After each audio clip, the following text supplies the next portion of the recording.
सबसे पहले मैं ये कहूँगी कि जो इतनी शानदार रिपोर्ट, इसमें समय वेस्ट नहीं होगा नजीब साहब, कोई समय वेस्ट नहीं होगा कि ये खबर आ गई हमारे सामने। This information is there. Thank you जो लोग उत्तराखंड से आए हैं और जो दो पत्रकार, थैंक यू सो मच। इतनी पावरफुली आपने बात की and always the team of APCR, Nadeem and all of you all there, amazing। क्योंकि ये मैं मीडिया से हूँ, मीडिया में मुझे कभी मैंने इमेजिन नहीं किया था कि मुल्क इस दौर पे खड़ा होगा। शुरू से हमने कम्युनलिज्म देखा, भाजपा हमेशा थी, प्री भाजपा भी दंगे होते थे।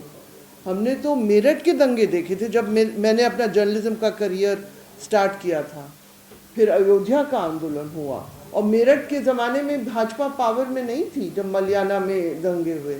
लेकिन फिर भी हमने सोचा था कि एक there will be one level जिससे कुछ ये सब उथल पुथल नहीं होगा, कि इतनी नफरत है नहीं, कि हम लोग बेसिकली टॉलरेंट हैं, और ये हमने ये माना था।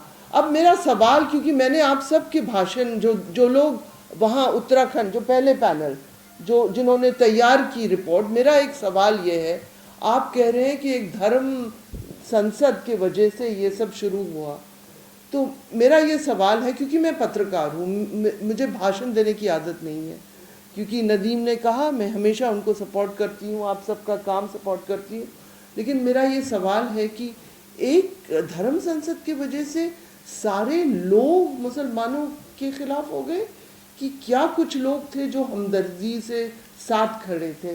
आप लोग बाद में मुझको ये जवाब दीजिएगा ज़रूर, क्योंकि ये मेरे दिमाग में ये सवाल आया, क्या हम लोग बेवकूफ़ थे कि अंदर में ये नफ़रत थी दिल में, कि बस निकलना चाह रही थी, कि सोशली एक्सेप्टेबल हो जाए, कि वो नफ़रत ओपनली दिख जाए? क्या ये है स्थिति? क्योंकि अभी तक हम लोग काफ़ी, मैं तो समझने की कोशिश कर रही हूँ, जहाँ मैं रह रही हूँ दिल्ली में, वहाँ भी ये सब प्रोसेस शुरू हो गया है।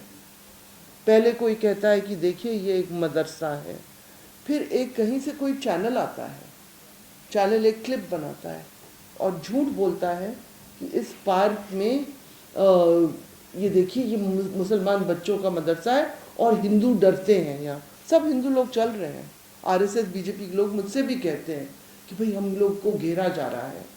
ये बहुत स्टेप बाय स्टेप प्रोसेस है और ये हर जगह हो रहा है जहाँ पे पावर में एक फोर्स है। लेकिन मेरा सवाल ये है कि हम लोग ये नहीं मान सकते कि I was wrong that there was a limit before it could go. What we are seeing, we are witnessing, these reports are witness of an annihilation of a community, step by step. Their jobs, their faith, their homes, their schools। और नजीब साहब आपने कहा कि doctors बनाइए, अभी हम लोग सब जानते हैं, आई एग्री, डॉक्टर्स इंजीनियर्स बनना चाहिए। जब लोग तैयार हो गए, उन्होंने कॉम्पिटिटिव एग्ज़ाम पास किया, तो स्कूल कॉलेज बंद कर दिया, है ना? तो अगर हाँ वैष्णो देवी जम्मू में कॉलेज बंद कर दिया। और मेरा एक्सपीरियंस है कि बहुत मुसलमान अपने बच्चों को पढ़ाते हैं, ये नहीं है कि पढ़ाई नहीं हो रही है, IAS के लिए तैयारियां होती हैं, सब चीज़ में तैयारी होती है, सब कर रहे हैं। और सालों से जो एयर कंडीशनर, जो डिलीवरी, अब वो अपना नाम छुपा के काम कर रहे हैं।